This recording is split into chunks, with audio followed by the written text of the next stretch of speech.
Helen of Troy.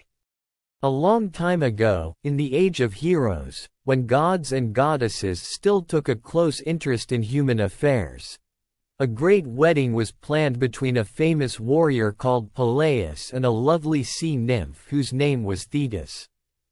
All the kings and queens of the day were invited to the wedding feast, as well as all the immortal ones who lived on Mount Olympus.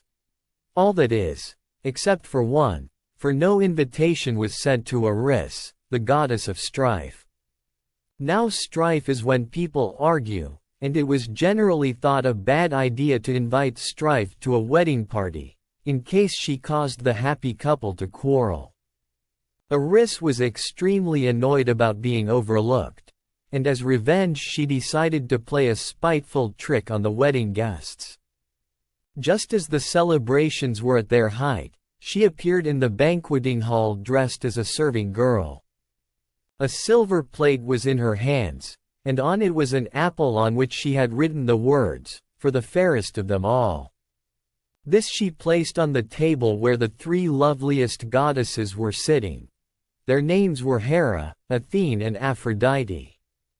Immediately as they saw the words on the apple, a quarrel broke out between the three goddesses. Hera said to the others, "I am the queen of all the immortal gods, and it follows that I must be far fairer than either of you two, therefore the apple belongs to me."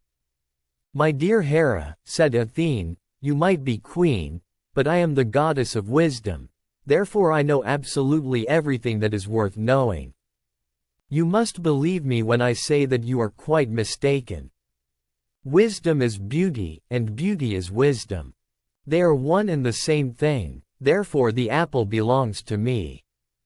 "Darlings," purred Aphrodite, "it's quite obvious that the apple belongs to me. I possess the power of love because, to put it quite simply, I am so much more beautiful than anybody else." The goddesses carried on arguing continuously for years after the wedding was over, for time means nothing to the immortal ones. The king of all the gods, mighty and thundering Zeus, became quite fed up with listening to their bickering. When, at length, he was at his wits' end, he suggested to the three lovely goddesses that they resolve the question once and for all with a beauty contest. And that is exactly what they did. The three goddesses agreed on one thing: that the most handsome and fashionably dressed mortal who walked on the face of the earth was Paris, Prince of Troy. They decided to surprise him. One day when Paris was out hunting on the foothills of Mount Ida, he discovered three lovely goddesses standing beneath a tree.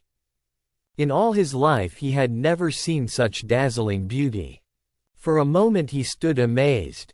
Then Hermes, the winged messenger of the gods, flew up to Paris and spoke to him as follows: "Hail Paris, Prince of magnificent Troy. Lord Zeus, the king of all the gods, sends you his greetings. He wishes to bestow upon you a great honor. He asks that you give this apple to the fairest goddess of them all." Paris, who normally had a keen eye for beauty, found it hard to choose. Each goddess was so beautiful. Hera had the most lovely milky white skin ever seen. Athene had the most dazzling, dancing eyes. And Aphrodite had the most charming smile. Which should he pick? At length, seeing that he was at a loss, Hera said to him, "Prince Paris, give the apple to me and I will give you the gift of great power." Athene, not to be outdone by this offer, said, "Prince Paris, give the apple to me and I will give you the gift of great wisdom." But Aphrodite laughed and said, "Paris my dear, don't you listen to those two silly goddesses. What fun would you have with power or wisdom? Give the apple to me and I will give you a gift that is much more to your liking. I shall give you the love of the most beautiful woman on earth." Now Paris no longer found the choice so hard to make. He had long been in love with the most beautiful woman on earth, whose name was Helen. It so happened that Helen was married to King Menelaus, and Paris had thought up until that moment that the possibility of his winning her love was beyond all hope. But now he understood that his chances could be greatly improved. And so Paris gave the apple to Aphrodite. She giggled with delight, but the other two goddesses were furious and flew directly back to Mount Olympus in a great huff, where they complained long and bitterly to Zeus about the unfairness of the competition. Zeus had a dark feeling that there was trouble in store for humankind. Paris set sail for the land of Sparta, where Menelaus was king and lived with his beautiful queen Helen. Menelaus welcomed the famous prince into his palace, and while the two sat talking about the affairs of the world, Queen Helen came down from her perfumed room, looking as lovely as a goddess. The maid-servants brought her a seat and covered it with a soft lambswool rug, and she sat before her silver workbox, but before she began to embroider, she glanced over at the visiting prince and questioned her husband. "Shall I guess the name of this prince who has come to visit us? Let us see if I am right or wrong. I have heard tell of a prince from far-off Troy who is famous the world over for his looks and fashionable style. Is it he, Paris, Prince of Troy, who has come to stay with us?" "My dear wife," said Menelaus, "as always, you are quite right. It is indeed Paris, Prince of Troy, who is paying us the honor of his visit." Paris acknowledged Queen Helen with a nod of his head.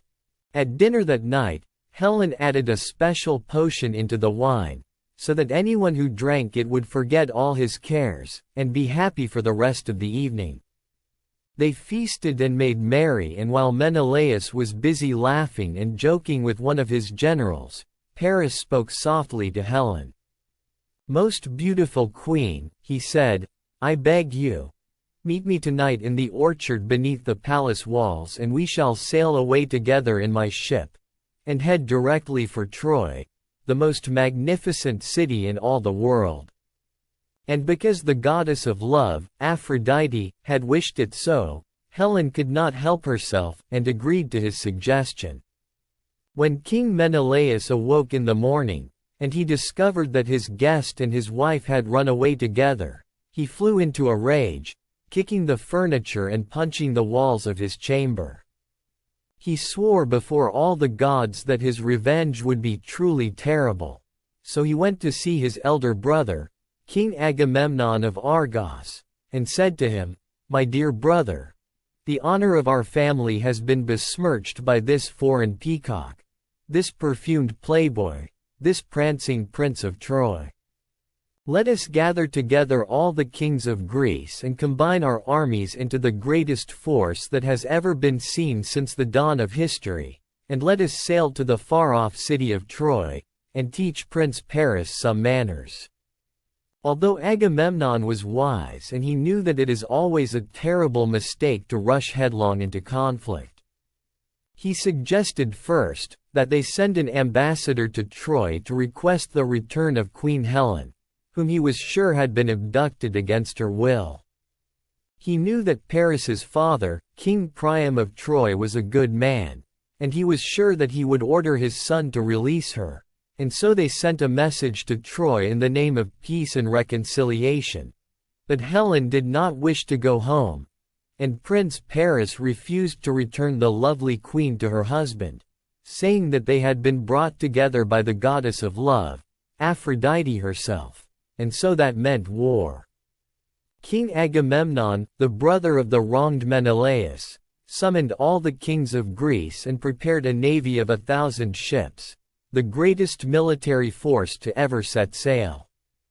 And that is the story of how the great war between the Greeks and the Trojans was started by Prince Paris and Queen Helen.